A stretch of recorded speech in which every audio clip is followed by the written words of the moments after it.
जम्मू कश्मीर रियासत में आखिरी इंतखाबात हुए थे 2014 में। उसके बाद एक पीपल्स डेमोक्रेटिक पार्टी और भारतीय जनता पार्टी की गवर्नमेंट बनी, जिस गवर्नमेंट की जो गिर गई यूनिक सर्कमस्टांसिस में 2018 में। 4 साल से कोई इलेक्टेड गवर्नमेंट, ये मुल्क का वाहिद एक ऐसा हिस्सा है जहां पे कोई इलेक्टेड गवर्नमेंट नहीं है। अब अगले इंतखाबात जब भी होंगे, असेंबली जब भी कॉन्स्टिट्यूट होगी, उन असेंबली हलकों की जो शक्ल और सूरत है कैसी होगी, उनकी बाउंड्रीज कैसी होंगी और उनमें पॉपुलेशन सेट्स किस किस्म के होंगे, इसके हवाले से आज डिलिमिटेशन कमीशन ने अपनी final report government of India को भेज दी है। अभी तक आप में से अक्सर लोगों के पास रिपोर्ट की कॉपी मोबाइल के ज़रिए पहुंच चुकी होगी।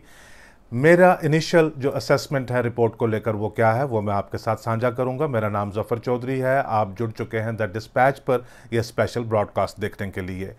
जब डिलिमिटेशन कमीशन अपनी रिपोर्ट को फाइनल करता है, लॉ मिनिस्ट्री के ज़रिए उस रिपोर्ट को प्रेसिडेंट ऑफ इंडिया के पास भेज दिया जाता है, अवार्ड की कॉपी को। प्रेसिडेंट की एक्सेंट के बाद उसको गैजेट ऑफ इंडिया में पब्लिश कर दिया जाता है। उसके बाद जो वो रिपोर्ट कैरी करती है full force of law, full mandate of constitution, यानी कि उसके बाद उसको किसी अदालत में चैलेंज नहीं किया जा सकता है, पार्लियामेंट में या किसी लेजिस्लेटिव फोरम में उसको अमेंड नहीं किया जा सकता है। और ये जो फॉर्मेलिटी है कि प्रेसिडेंट की एक्सेंट के साथ वो गजट में छप जाए, जब तक मेरा ये वीडियो रिकॉर्ड होकर आप तक पहुंचता, हो सकता है शायद ये फॉर्मेलिटी भी तब तक हो चुकी हुई हो।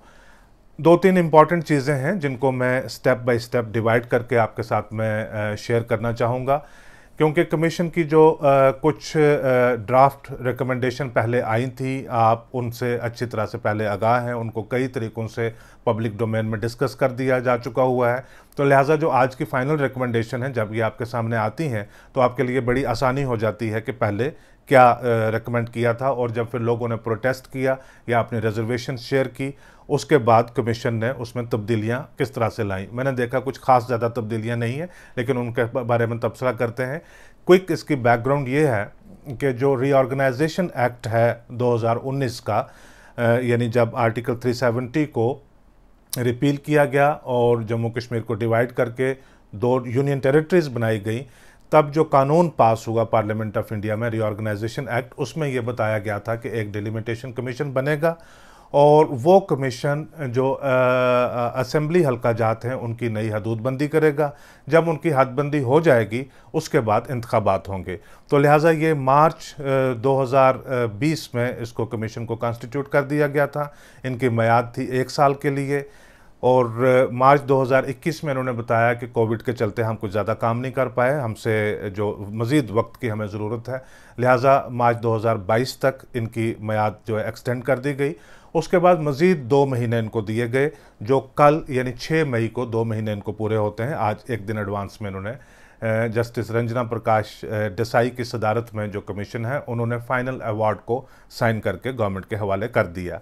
अब इसमें वो लोग जो उनमें से मैं भी शामिल हूँ, जो हमेशा ये कहा करते थे कि जम्मू कश्मीर में जो पॉलिटिकल प्रोसेस है वो बहाल होना चाहिए, जल्द अज जल्द इलेक्शन होने चाहिए, और जो जिस तरह से कॉन्स्टिट्यूशन ऑफ इंडिया पूरे मुल्क में एक फेडरल स्ट्रक्चर में सारी रियासतों के साथ, सब अवाम के साथ एक अपनी कमिटमेंट देता है कि आप सबकी एक इलेक्टेड गवर्नमेंट होगी जो आपके वोट के साथ बनेगी, यानी जो बड़े फैसले होंगे, पॉलिसी होगी, लेजिस्लेशन होगी, उसमें लोगों की शमूलियत होगी, ये वादा है कॉन्स्टिट्यूशन का। तो हम भी इसको हमेशा दोहराया करते थे और बहुत सारे लोग इसको दोहराते थे कि डिलिमिटेशन कमीशन अपना काम काज जल्दी से फारग करे और उसके बाद इंतखाबात का प्रोसेस शुरू हो। मैं अक्सर ये बात कहता था कि जम्मू कश्मीर में पॉलिटिकल प्रोसेस की बहाली तब होगी जब डिलिमिटेशन कमीशन की रिपोर्ट जो है वो मंजर आम पर आ जाएगी, यानी आज का दिन था वो जिसके बारे में मैं अक्सर बात करता था। अब जब मैं रिपोर्ट को देखता हूँ तो मुझे लगता है कि शायद अभी भी काफ़ी इंतज़ार बाकी है, क्योंकि रिपोर्ट में ही कुछ चीज़ें इस तरह से हैं। जो सबसे दिलचस्प चीज़ है, सबसे यूनिक और अनप्रेसिडेंटेड चीज़ जो रिपोर्ट में आई है, जिसके बारे में पहले कभी देखा या सुना इस तरीके से नहीं गया, हाँ कुछ मिसालें खैर उसकी ज़रूर हैं, कि कमीशन ने कहा है कि कश्मीरी पंडित जो डिस्प्लेस्ड कम्युनिटी है उनके लिए 2 सीट्स रिज़र्व करके नॉमिनेट की जाएं लेजिस्लेटिव असेंबली में, यानी ये 2 सीटें जो हैं, जो 90 सीट्स रीऑर्गेनाइजेशन एक्ट ने बताई हैं, ये उससे ओवर एंड अबव होंगी। साथ ही में उन्होंने ये भी कहा है कि जो पाकिस्तान ऑक्यूपाइड कश्मीर के, जम्मू कश्मीर के रेफ्यूजीज़ हैं, उनके लिए भी सीट्स रिज़र्व की जाएं, नॉमिनेट की जाएं। ये इनके लिए नंबर नहीं बताया। कश्मीरी पंडित्स के सिलसिले में उन्होंने 2 सीट्स का बताया कि उन्होंने कहा कि 2 सीटें होनी चाहिए जिनमें से कम एक खातून ज़रूर होनी चाहिए। लेकिन पाकिस्तान ऑक्यूपाइड जम्मू कश्मीर के जो रेफ्यूजीज़ हैं उनके लिए नंबर ऑफ़ सीट का नहीं बताया, ये गवर्नमेंट के ऊपर छोड़ दिया। अब ये सीटें होंगी 90 से ऊपर। इसमें अब मज़ीद जो लेजिस्लेटिव और जो कार्रवाई है वो होगी। जो फाइनल आउटकम है उसको वो फर्दर डिले कर सकती है। ये सेकंड पार्ट में मैं इसके ऊपर चर्चा करता हूँ। फर्स्ट पार्ट में जो कमीशन के रिकमेंडेशन के फाइनल अवार्ड के जो ब्रॉड कंटूर्स हैं उसके बारे में मैं बात करता हूँ। कमीशन की जो पहले 2 इंटरम रिपोर्ट आपने देखी, उन्होंने उनमें बताया कि 90 सीट्स को उन्होंने डिवाइड किस तरह से किया। 47 सीट्स अलॉट होगी कश्मीर वैली को और 43 सीट्स अलॉट होगी जम्मू को। अब कश्मीर और जम्मू कुल मिला के 2 मुख्तलिफ जियोग्राफिकल एंटिटीज़ हैं, कल्चरल भी मुख्तलिफ है इनका, लेकिन एक ही पॉलिटिकल एंटिटी का हिस्सा है, एक ही पॉलिटिकल एडमिनिस्ट्रेटिव एंटिटी, यानी जम्मू कश्मीर जो रियासत थी या अब यूनियन टेरिटरी है उसका हिस्सा है। कॉन्स्टिट्यूशन या डिलिमिटेशन कमीशन का मैंडेट या कोई और कानून ये तो नहीं बताता कि आपको इतनी नंबर ऑफ़ सीट जो है वो कश्मीर में फ़िट करनी है या इतनी जम्मू में फ़िट करनी है। ये कमीशन ने 2-3 बार रीइटरेट करके उन्होंने कहा है कि कश्मीर की और जम्मू की जो जियोग्राफिकल रिक्वायरमेंट्स और पॉलिटिकल एस्पिरेशंस हैं वो मुख्तलिफ हैं, लिहाजा हमने उनको मुख्तलिफ उस तरह से डील किया है। और बार बार उन्होंने कहा है कि हमने कश्मीर सूबा में 47 सीटें दे दी हैं और जम्मू सूबा में 43 सीटें दे दी हैं। ऐसा उन्होंने अपना जो अकम्पनिंग जो उनकी स्टेटमेंट है उसमें उन्होंने मेंशन किया है। लेकिन जब लोकसभा सीट के बारे में वो बात करते हैं, क्योंकि जम्मू कश्मीर में 5 लोकसभा सीट्स अब रह गई हैं, 1 लद्दाख को चली गई है, तो तब वो दोबारा से एक रिवर्स दूसरे तरीके से वो रीइटरेट करते हैं। तब वो कहते हैं कि हमारे नज़रिया में जम्मू कश्मीर जो है एक सिंगल पॉलिटिकल एंटिटी है, तो लिहाजा हम ये नहीं कर सकते कि 3 सीटें कश्मीर में या 3 जम्मू में या 2 उधर या 2 उधर होनी चाहिए।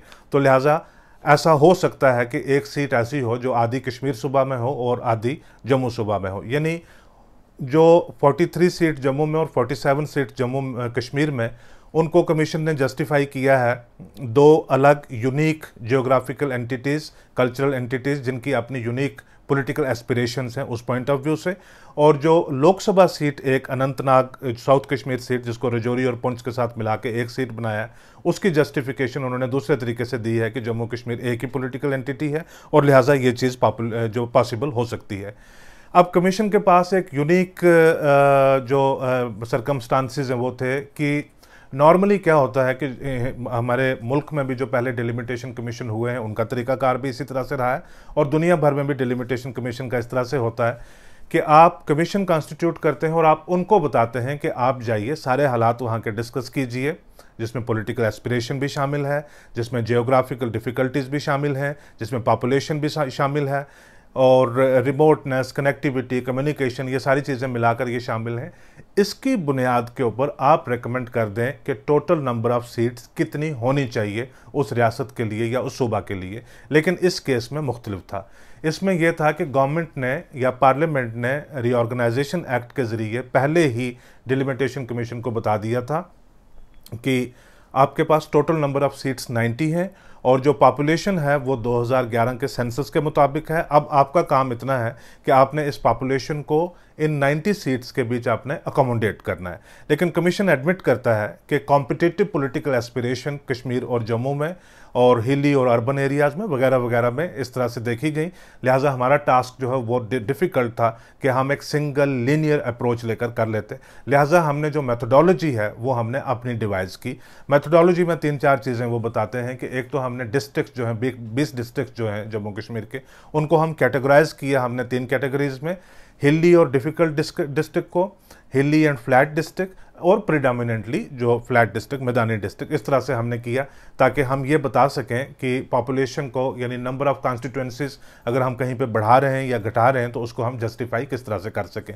तो कमीशन ये कहता है कि जो हमने रिपोर्ट्स हासिल की जम्मू कश्मीर गवर्नमेंट के से, उससे हमें पता चलता है कि कई इलाका जात ऐसे हैं कि जिसमें पॉपुलेशन की डेंसिटी जो है वो इतनी घनी है कि 3500 के करीब लोग जो हैं पर स्क्वायर किलोमीटर रहते हैं, और कहीं पे जो पॉपुलेशन इतनी उसकी जो डाइवर्सिटी, उसकी जो डिस्पर्स है, वो इतनी स्पार्सली डिस्ट्रीब्यूटेड पॉपुलेशन है कि उसमें 29 लोग पर स्क्वायर किलोमीटर पाए जाते हैं। तो लिहाजा हमें वो भी इंसाफ करना था।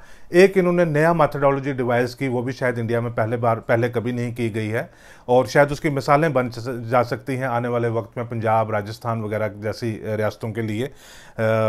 कि जो इंटरनेशनल बॉर्डर और लाइन ऑफ कंट्रोल वगैरह, उसके साथ प्रॉक्सिमिटी।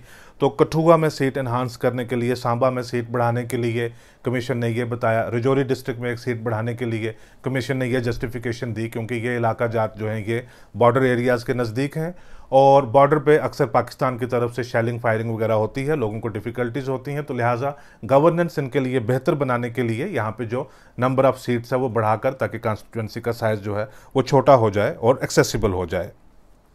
अब जब पहले रिपोर्ट आई थी तो उसमें मैंने तब भी जिक्र किया था, मैंने 6-8 मैंने स्टोरीज़ उसके ऊपर मुख्तलिफ की थी डिफरेंट एस्पेक्ट्स के साथ।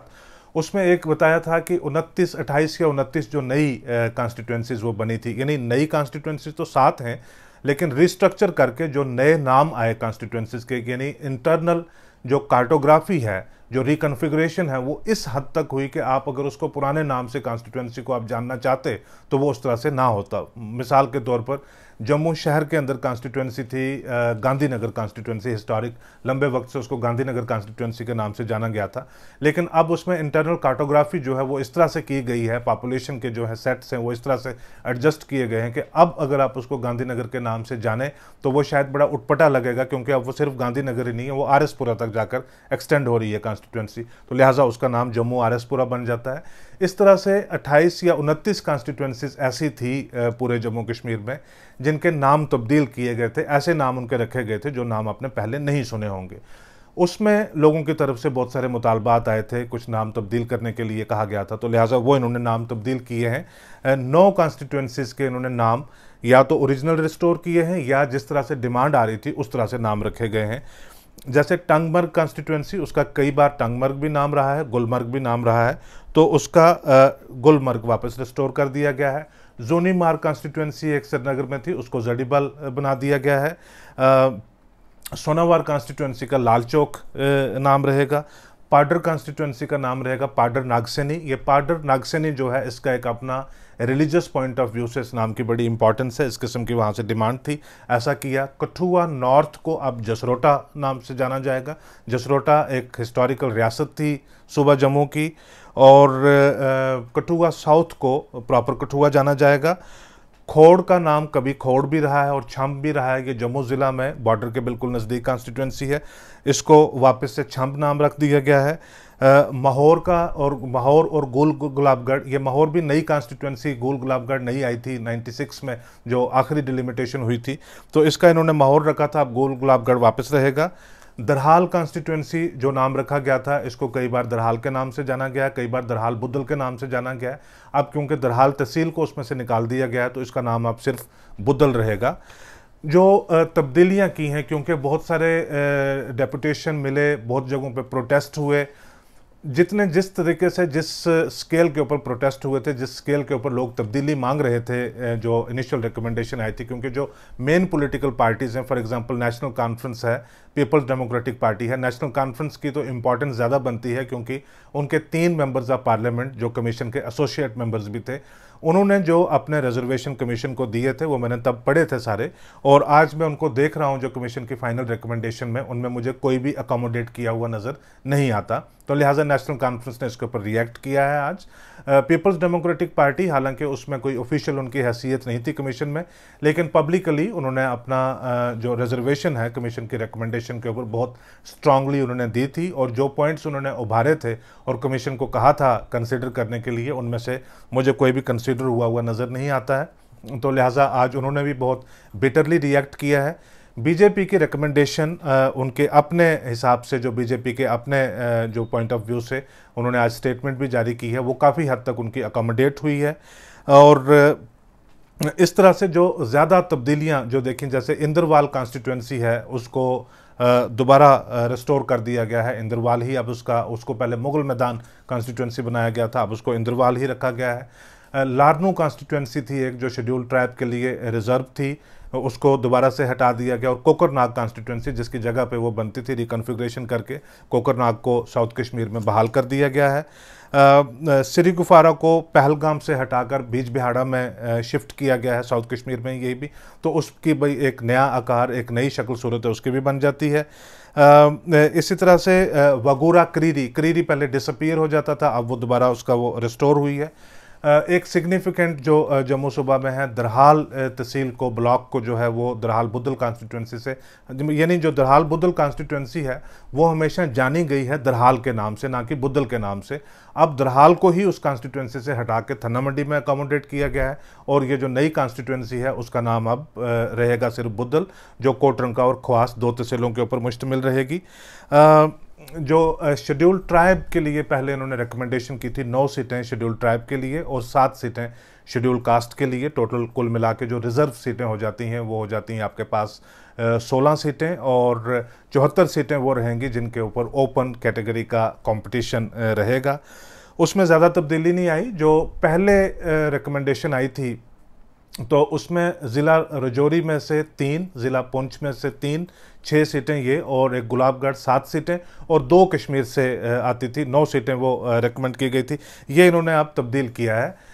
अब जो पुंछ की जो रिजर्वेशन है, पुंछ हवेली जो है उसको डी रिज़र्व करके उसको ओपन कर दिया गया है, तो लिहाजा जो 7 आपके पास शेड्यूल ट्राइब के लिए रिज़र्व सीटें हैं वो रहेंगी गुरेज बांडीपुर डिस्ट्रिक्ट में, कंगन गांधरबल डिस्ट्रिक्ट में, कोकरनाग साउथ कश्मीर में आ जाता है, गुलाबगढ़ रियासी डिस्ट्रिक्ट में, दरहाल और रजौरी डिस्ट्रिक्ट में, थन्ना मंडी भी रजौरी डिस्ट्रिक्ट में, और सुरनकोट और मेंढर पुंछ डिस्ट्रिक्ट में। लिहाजा अब रजौरी डिस्ट्रिक्ट में 2 सीटें ओपन रहेंगी और पुंछ डिस्ट्रिक्ट में 1 सीट ओपन रहेगी। ये मैं रजौरी और पुंछ का एम्फेसाइज करके इसलिए बता रहा हूँ कि रजौरी और पुंछ दोनों ज़िले मिलाकर गुज्जर और पहाड़ी जो कम्युनिटी की पॉपुलेशन को अकाउंट करते हैं, यानी अगर रजौरी और पुंछ में जो सारी पॉपुलेशन है उसमें सब के सब लोग या गुज्जर हैं या पहाड़ी हैं।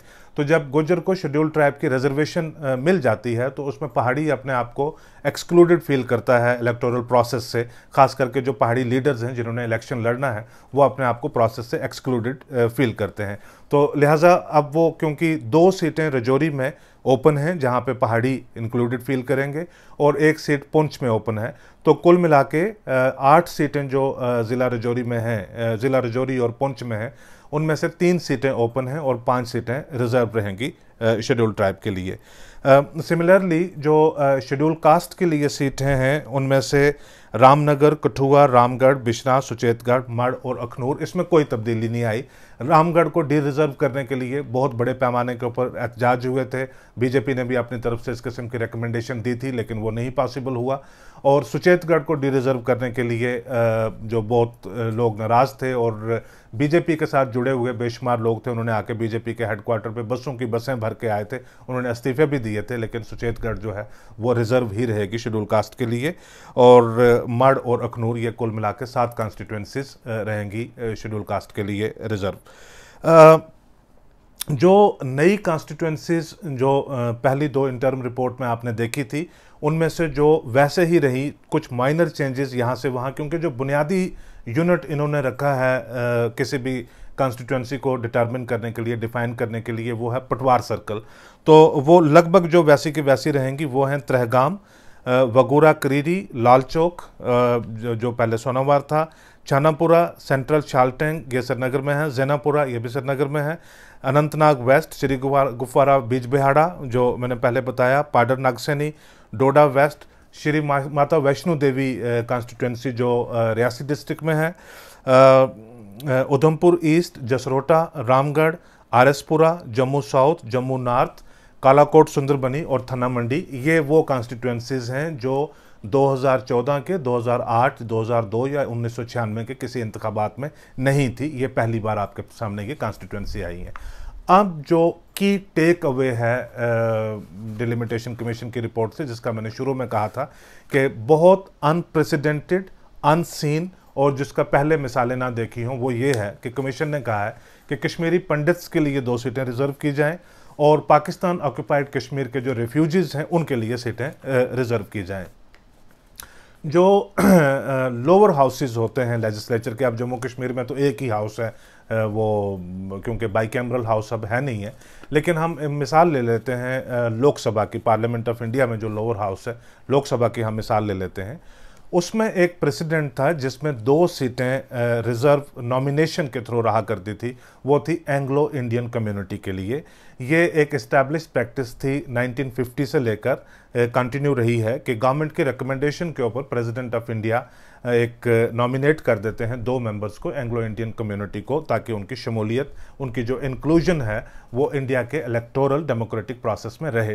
लेकिन 2020 में इस प्रेसिडेंट को जो बीजेपी गवर्नमेंट है इन्होंने एबॉलिश कर दिया था। तो ये हमारे पास एक एग्जांपल थी कि नॉमिनेशन के साथ आप असेंबली में, पार्लियामेंट में आप 2 लोगों को भेज सकते हैं या what ever number of people आप उनको भेज सकते हैं। इसी तरह से कुछ स्टेट असेंबलीज भी थी, उड़ीसा भी थी, उसमें भी इस तरह से नॉमिनेट किया जाता था। एक यूनियन टेरिटरी है पौंडीचेरी, उसमें भी प्रोविजन है कि आप नॉमिनेशन के जरिए आप लेजिस्लेटर्स को रिकमेंड कर सकते हैं, लेकिन वोटिंग राइट्स उनके पास नहीं होते। जम्मू कश्मीर में भी ये प्रेसिडेंट था कि विमेन की एडिक्वेट रिप्रेजेंटेशन देखा गया था कि नहीं है इलेक्टोरल प्रोसेस में, तो लिहाजा कई अरसा से ये इस तरह से चला आ रहा था कि 2 औरतों की जो नॉमिनेशन है वो गवर्नमेंट करेगी, लेकिन उनके पास वोटिंग राइट नहीं होगा, क्योंकि रिकमेंड गवर्नमेंट कर रही है, और अगर उनके पास वोटिंग राइट आएगा तो वो जो गवर्नमेंट का पलड़ा है वो भारी हो जाएगा और वो अनफेयर हो जाएगा। इस सिलसिले में डिलिमिटेशन कमीशन ने क्या कहा है कि गवर्नमेंट को रेकमेंड किया है कि आप 2 सीट्स कश्मीरी पंडित्स के लिए आप रिजर्व कर दें जो नॉमिनेशन के जरिए आएंगी और उनके पास वोटिंग राइट्स होंगे, यानी कि जो फ्लोर टेस्ट होगा उसमें वो वोट दे सकते हैं, बिल्स होंगे, मोशंस होंगे, उसमें उनका वोट जो है वो काउंट करेगा। सिमिलरली उन्होंने कहा है कि जो पाकिस्तान ऑक्यूपाइड जम्मू कश्मीर के रेफ्यूजीज़ हैं उनके लिए भी आप नॉमिनेटेड सीट्स जो हैं वो रिजर्व कर दीजिए, लेकिन उसका नंबर नहीं बताया, वो 2 भी हो सकता है, 4 भी हो सकता है, 6 भी हो सकता है और 24 भी हो सकता है। 24 में इसलिए कह रहा हूँ कि उसकी 2 वजह हैं कि मैं 24 क्यों कह रहा हूँ। एक वजह यह है कि ये जो करंट गवर्नमेंट है, करंट जो पॉलिटिकल सिस्टम है सारा, इसमें आप प्रिडिक्ट कुछ नहीं कर सकते और इसमें आप रूल आउट कुछ नहीं कर सकते, कुछ भी हो सकता है, ये एक वजह है। और दूसरी वजह यह है कि राइट फ्रॉम द बिगनिंग, जब से पहली असेंबली कॉन्स्टिट्यूट हुई थी तब से लेकर आज तक मुसलसल 24 सीटें जो हैं वो उन इलाका जात के लिए जो जम्मू कश्मीर के इलाके पाकिस्तान के कंट्रोल में हैं, पाकिस्तान की ऑक्यूपेशन में हैं, उनके लिए 24 सीटें रिजर्व जम्मू कश्मीर की असेंबली में रहती हैं। पहले 25 शुरू में रखी गई थी, बाद में 1 सीट इंटरनली एडजस्ट करके 24 सीटें रखी गई। उन 24 सीटों के ऊपर ना इलेक्शन होता है, ना उन 24 सीटों के ऊपर कोई इलेक्ट होकर, कोई नॉमिनेट होकर आता है। लेकिन जब लेजिस्लेटिव असेंबली का कॉम्प्लेक्स बनता है या पुराने कॉम्प्लेक्स को छोड़कर नया कॉम्प्लेक्स बनाया जाता है, उसमें जो सीटें बनाई जाती हैं वो सीटें जो actual number of seats plus 24 वो जो हैं वो बनाई जाती हैं। तो लिहाजा जो असेंबली का हॉल होता है उसमें बाकायदा तौर के ऊपर वो 24 एडिशनल सीटें होती हैं और वो सीटें खाली पड़ी रहती हैं। इससे एक इंडिया अपना मैसेज जो है वो वर्ल्ड कम्युनिटी को और पाकिस्तान को और अपने मुल्क को भी देता है कि जो हमारे मुल्क के हिस्से पाकिस्तान के पास हैं, हम कमिटेड हैं कि वो हिस्से हमने वापस हासिल करने हैं और ये जो सीटें खाली हैं इन सीटों को हमने भरना है। ये तो थी उसकी बैकग्राउंड की ये क्या है, लेकिन कमीशन ने कहा है कि आप कुछ सीटें उनके लिए भी रिजर्व कर दीजिए। अब अगर ये सीटें रिजर्व की जानी है तो उसके लिए ये आपको मसौदा, ये इशू जो है, ये प्रपोजल है, आपको ये वापस पार्लियामेंट में लेकर जाना पड़ेगा, क्योंकि कमीशन ने जो रीऑर्गेनाइजेशन एक्ट ने 90 सीट्स दी थी उनसे बढ़ाई नहीं है, कमीशन ने उससे घटाई नहीं है। वो उन्होंने, कमीशन ने जो एडजस्टमेंट करके दी है, कार्टोग्राफी करके दी है, पॉपुलेशन सेट को एडजस्ट करके दिया है, वो 90 सीट्स के लिए करके दिया है। और 90 के बाद जो रिकमेंडेशन उन्होंने दी है वो गवर्नमेंट को कहा है कि ये आप कर लो, आप ये नॉमिनेटेड सीट्स बना लो। नॉमिनेटेड सीट्स कैसे गवर्नमेंट बनाएगी, क्योंकि जो रीऑर्गेनाइजेशन एक्ट है वो क्लियरली कहता है कि 90 सीट्स की असेंबली होगी जम्मू कश्मीर की। अब इसको अगर ये गवर्नमेंट के ऊपर अब डिपेंड करता है कि जो कमीशन की रिकमेंडेशन है वो अगर गवर्नमेंट एक्सेप्ट करती है, हो सकता है शायद कि गवर्नमेंट की तरफ से भी इस किस्म की कोई सलाह आई हो कि अगर कमीशन की रिकमेंडेशन गवर्नमेंट एक्सेप्ट करती है फिर ये प्रपोजल जो है ये पार्लियामेंट के पास लेकर जाना पड़ेगा ताकि वो रीऑर्गेनाइजेशन एक्ट को अमेंड करें और अमेंड करके ये प्रोविजन जो सीट्स का है ये उसमें इंक्लूड करें और गवर्नमेंट को एम्पावर करें कि वो नॉमिनेशन जो है कश्मीरी पंडित्स की और पाकिस्तान ऑक्यूपाइड रिफ्यूजीज़ की वो कर सकते हैं। ये जब पार्लियामेंट ऑफ इंडिया में ले जाना पड़ेगा। बजट सेशन है वो ख़त्म हो चुका हुआ है और अब जो मानसून सेशन है वो जुलाई में जाकर शुरू होगा। तो लिहाजा ये एक प्रोसेस में एक नई कड़ी जो है वो ऐड हो गई है, जिसके हवाले से हम ये कह सकते हैं कि अभी भी पॉसिबिलिटी ओपन है कि जो डिलिमिटेशन कमीशन की फाइनल रिकमेंडेशन है, इनको अपनी फाइनल शक्ल अख्तियार करने के लिए वक्त अभी और भी लग सकता है। लेकिन उसमें भी एक रास्ता है कि जो ओरिजिनल रीऑर्गेनाइजेशन एक्ट था उसमें बेशुमार अमेंडमेंट्स अभी तक हो चुकी हुई हैं, क्योंकि वो वापस जाकर उनको पढ़ते हैं, कहीं स्पेलिंग मिस्टेक है, कहीं कुछ है, कहीं पे फ्रेज गलत हुआ है, तो उसमें बेशुमार रिकमेंडेशन और हुई हैं। फिर रूल तब्दील हुए हैं, आपने डोमिसाइल का रूल था उसको एक बार तब्दील किया, फिर दूसरी बार तब्दील किया, तो कई बार Jammu and Kashmir reorganisation act 2019 वो कई बार उसमें अमेंडमेंट्स हुई हैं। कुछ अमेंडमेंट्स पार्लियामेंट ने अप्रूव की हैं, लेकिन ऑर्डिनेंस के जरिए भी हो सकती है। तो लिहाजा अगर गवर्नमेंट चाहे और कमीशन के रिकमेंडेशन को एक्सेप्ट करे तो ये जो अमेंडमेंट है ये पार्लियामेंट का इंतज़ार जुलाई या अगस्त तक ना करके गवर्नमेंट इसको ऑर्डिनेंस के ज़रिए, प्रेसिडेंशियल ऑर्डिनेंस के ज़रिए भी इनको रिकमेंडेशन को लागू कर सकते हैं। अब दूसरी चीज़ ये आती है कि जब ये बनकर ये जब नॉमिनेशन हो जाती है तो इससे क्या होगा कि जो आने वाली गवर्नमेंट होगी और इसका ओवरऑल जो डेमोग्राफी है लेजिस्लेटिव असेंबली के फ्लोर की, वो किस तरह से चेंज होती है। एक जम्मू और कश्मीर सूबा के दरमियान एक कॉम्पिटिटिव नैरेटिव रहा है नंबर ऑफ सीट्स को लेकर।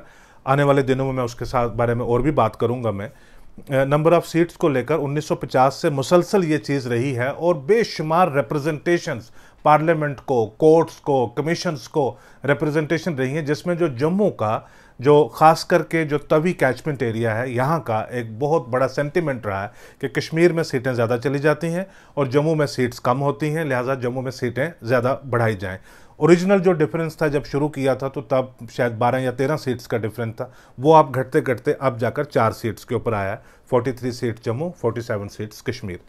अब ये जो नॉमिनेशन अगर होती है, गवर्नमेंट एक्सेप्ट करती है नॉमिनेशन, तो ये कश्मीर और जम्मू के बीच जो एक जो बैलेंस है, तनासब है, ये सिग्निफिकेंटली ऑल्टर हो सकता है। यानी एक नंबर तो कमीशन ने बताया कि आप 2 सीट्स बढ़ा दीजिए कश्मीरी पंडित्स की। अब पंडित कश्मीर में रहते नहीं हैं, ज़्यादातर जम्मू में या मुल्क के बाकी हिस्सों में रहते हैं। लेकिन जो पाकिस्तान ऑक्यूपाइड कश्मीर रेफ्यूजीज़ है वो कश्मीर वैली में उनमें से कोई भी नहीं रहता, वो सारे के सारे जम्मू सूबा में रहते हैं। मान लीजिए कि अगर गवर्नमेंट 4 सीटें भी उनके लिए बढ़ा देती है और 2 सीटें पंडितों के लिए बढ़ा देती है, तो कश्मीर की सीटें 47 रह जाती हैं, जम्मू की सीटें 47 से बढ़कर 49 भी हो सकती हैं, 50 भी हो सकती हैं, कोई भी नंबर हो सकता है। तो लिहाजा वो जो डायनामिक है बैलेंस का बिटवीन कश्मीर एंड जम्मू, वो सिग्निफिकेंटली ऑल्टर हो सकता है अगर गवर्नमेंट कमीशन की ये रिकमेंडेशन को एक्सेप्ट कर लेती है।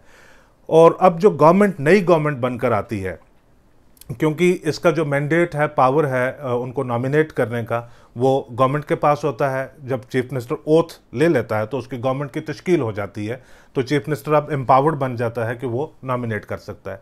जब वो नॉमिनेट करेगा तो जाहिर सी बात है जो नया चीफ मिनिस्टर होगा वो अपने जो पॉलिटिकल पॉइंट ऑफ व्यू है, अपने पॉलिटिकल एतबार से अपनी पार्टी के साथ जो अफिलिएटेड लोग होंगे, वो जाहिर है कि उन्हीं को, पास्ट प्रेसिडेंट भी इसी तरह से रहा है कि वो उन्हीं को नॉमिनेट करेगा। हाल ही में जो मोस्ट रिसेंट इस किस्म की डेवलपमेंट थी कि 2014 में जब इलेक्शन हुए, जब 2 विमेन मेंबर नॉमिनेट करनी थी तो एक पीपल्स डेमोक्रेटिक पार्टी से आई और दूसरी भारतीय जनता पार्टी से आई। इसी तरह से जब चीफ मिनिस्टर जम्मू कश्मीर में जब भी इलेक्शन होंगे, जब चीफ मिनिस्टर नॉमिनेट करेगा मेंबर्स को कश्मीरी पंडित कम्युनिटी से और पाकिस्तान ऑक्यूपाइड कश्मीर के रेफ्यूजीज़ कम्युनिटी से, तो वो उन लोगों को नॉमिनेट करेगा जो उस पार्टी के नज़दीक एफिलिएटेड होंगे। ये एक प्रेसिडेंट है, ये एक पॉलिटिकल कल्चर हमेशा रहा है।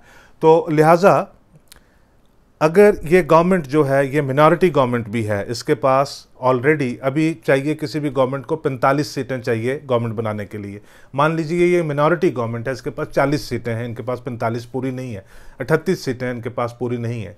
ये जब नॉमिनेट कर देते हैं तो वो नंबर इनके साथ ऑलरेडी आ जाते हैं और फ्लोर टेस्ट में जो है कमीशन कहता है इनके पास वोटिंग राइट्स होने चाहिए, तो वो वोटिंग राइट्स जो हैं, ये मतलब एक बैलेंस ऑफ पावर है, वो ऑल्टर हो जाता है जो नई रूलिंग रिजीम आएगी उसके फेवर में। आखिरी चीज़ मैं ये कहता हूँ कि ये जो कश्मीरी पंडित के हवाले से जो कमीशन ने ये कहा है कि भी इसकी जवाजियत जो है, उसका जो जस्टिफिकेशन है उन्होंने वो क्या बनाई है कि इनको रिकमेंडेशन क्यों उन्होंने दी है, नॉमिनेशन क्यों होनी चाहिए। वो कहते हैं कि पिछले 32-35 साल से यूनिक सर्कमस्टांसिस की वजह से जहाँ के ये रहने वाले हैं वहाँ का जो एक पॉलिटिकल प्रोसेस है, डेमोक्रेटिक प्रोसेस है, उसमें प्रॉपरली ये अकोमोडेट नहीं हो रहे हैं, इंक्लूसिव नहीं हो रहे हैं, उसमें से इनकी एक्सक्लूजन है। तो लिहाजा इनको उस प्रोसेस में इंक्लूड करने के लिए, ताकि भी ये भी उसका हिस्सा बने और डिसीजन मेकिंग प्रोसेस में, लेजिस्लेशन में ये अपनी पार्टिसिपेशन कर सकें, इसलिए एज ए स्पेशल प्रोविज़न इनको ये देना चाहिए, जो नॉमिनेट करके इनको हिस्सा देना चाहिए। और इसीलिए यही एक वजह है कि इनके पास वोटिंग राइट्स भी होने चाहिए। जो पाकिस्तान ऑक्यूपाइड कश्मीर रिफ्यूजीज हैं, उनका जो केस है वो ज़्यादा दिलचस्प है, वो ज़्यादा इंटरेस्टिंग है। वो इस तरह से कि जिस तरह से रिफ्यूजीज़ की कहानी जम्मू कश्मीर में है, इसी तरह से रिफ्यूजीज़ की कहानी जो जम्मू कश्मीर का हिस्सा पाकिस्तान के पास है उसमें भी है। फ़र्क सिर्फ इतना है कि जो पाकिस्तान ऑक्यूपाइड कश्मीर के रिफ्यूजीज जो पाकिस्तान के हिस्सा से डिस्प्लेस होकर, माइग्रेट होकर आए और जम्मू कश्मीर में आकर, इंडियन साइड में आकर बसे, वो सारे के सारे लोग जो हैं ज़्यादातर जम्मू कश्मीर में हैं। मुल्क के बाकी हिस्सों में भी स्प्रेड हैं, लेकिन ज़्यादातर वो लोग, उनकी जो लार्जेस्ट जो पॉपुलेशन कंपोनेंट है वो जम्मू कश्मीर में है। लेकिन एज़ कम्पेयर टू दिस, जो जम्मू कश्मीर के रिफ्यूजीज पाकिस्तान में हैं वो पाकिस्तान ऑक्यूपाइड कश्मीर में नहीं है। उनकी जो पॉपुलेशन है वो 12 से 14 लाख के दरमियान बताई जाती है और वो पाकिस्तान के मुख्तलिफ हिस्सों में स्प्रेड हैं। जो पाकिस्तान की असम्बली, पाकिस्तान का जो पाकिस्तान ऑक्यूपाइड कश्मीर का जो कॉन्स्टिट्यूशन है वो 1974 में आया। उसके बाद वहाँ पे असम्बली इलेक्शंस होने लगे और वहाँ पे लेजिस्लेटिव प्रोसेस है जो वो बना। जो पाकिस्तान ऑक्यूपाइड कश्मीर की लेजिस्लेटिव असम्बली है उसमें बाकायदा तौर के ऊपर जो जम्मू कश्मीर के रिफ्यूजीज़ हैं उनके लिए 12 सीटें रिज़र्व हैं। बल्कि उन्होंने मज़ीद इस तरह से किया कि कश्मीर सूबा के लिए 6 सीटें अलग से रिज़र्व हैं और जम्मू सूबा के लिए 6 सीटें अलग से रिज़र्व हैं।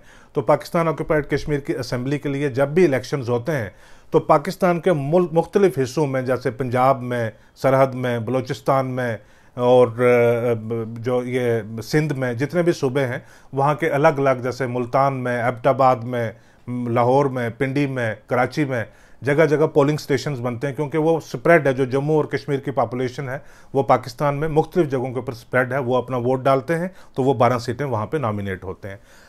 कंक्लूजन में मैं ये कहता हूँ कि ये तो डिलिमिटेशन कमीशन और इलेक्शन, ये तो रहा सारा एक इंटरनल प्रोसेस जम्मू कश्मीर का।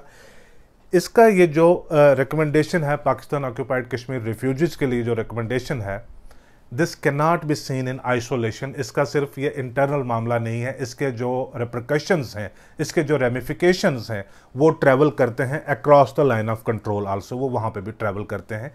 इससे एक इंडिकेशन जाती है, पाकिस्तान को भी एक इंडिकेशन जाती है। बेशक पाकिस्तान ने ये काम बहुत देर पहले का किया हुआ हो, यहाँ पे नॉमिनेशन करके इनको असेंबली में बिठाकर वोटिंग राइट देकर ये एक पाकिस्तान को एक बड़ा सिग्निफिकेंट मैसेज देता है कि हमारी इंटेंशंस पाकिस्तान ऑक्यूपाइड कश्मीर को लेकर क्या है। आप पिछले कुछ हफ्तों से देख रहे हैं कि सियासी सरगर्मियां चल रही हैं कि पाकिस्तान ऑक्यूपाइड कश्मीर के जो डिस्प्लेस्ड कम्युनिटी के मुख्तलिफ ऑर्गेनाइजेशंस हैं वो 8 मई को एक बहुत बड़ा एक इवेंट यहाँ पे कर रहे हैं। उस इवेंट के 2 ब्रॉड कंटूर्स हैं।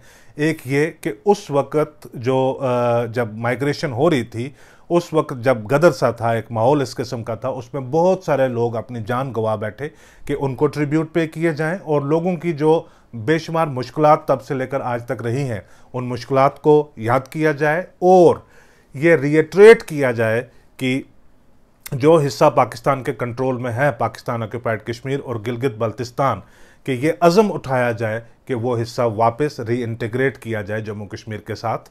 और इस सिलसिला में ये माना जाता है कि होम मिनिस्टर अमित शाह शायद खुद उस जलसे की सदारत करने के लिए 8 मई को जम्मू आएंगे। यानी अगर अमित शाह खुद उस जलसे की सदारत करने के लिए आते हैं और इस पैमाने के ऊपर अगर इतना बड़ा एक ऑर्गेनाइजेशन बनती है और वो एक अपना ऐसा इवेंट करवाते हैं, तो ये मानकर चलना चाहिए कि इसके पीछे एक बहुत बड़ा पॉलिटिकल प्रोसेस है। ये इवेंट नहीं है, ये एक प्रोसेस है। और इसके साथ जब ये रिकमेंडेशन आ जाती है तो ये दोनों चीज़ें अलग अलग अपने आप में हो सकती हैं, लेकिन जो इनके इम्पैक्ट हैं वो आपस में ज़रूर जुड़ सकते हैं।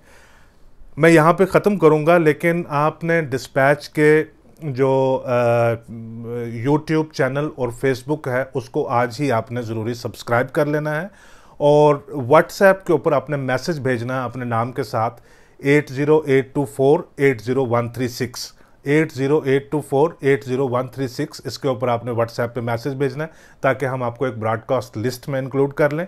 और चैनल को, यूट्यूब को और फेसबुक को आपने सब्सक्राइब करके रखना है। वो इसलिए, ख़ास करके अगर आप सियासत में, इलेक्शंस में, इन सारी चीज़ों में इंटरेस्ट रखते हैं तो इसलिए क्योंकि आने वाले कई दिन मैं लगातार इस डिलिमिटेशन प्रोसेस, इसके जो फॉल आउट और जो पास्ट में किस तरह से सारे प्रोसेसेस हुए उसके ऊपर मैं लगातार बात करने जा रहा हूँ। आने वाले कुछ दिन में, शायद 10-15 दिन में इसके ऊपर लगातार बात करता रहूँगा और ये सारा कंटेंट फ्री में आप तक पहुँचता रहे, इसलिए आप इसको सब्सक्राइब ज़रूर करें।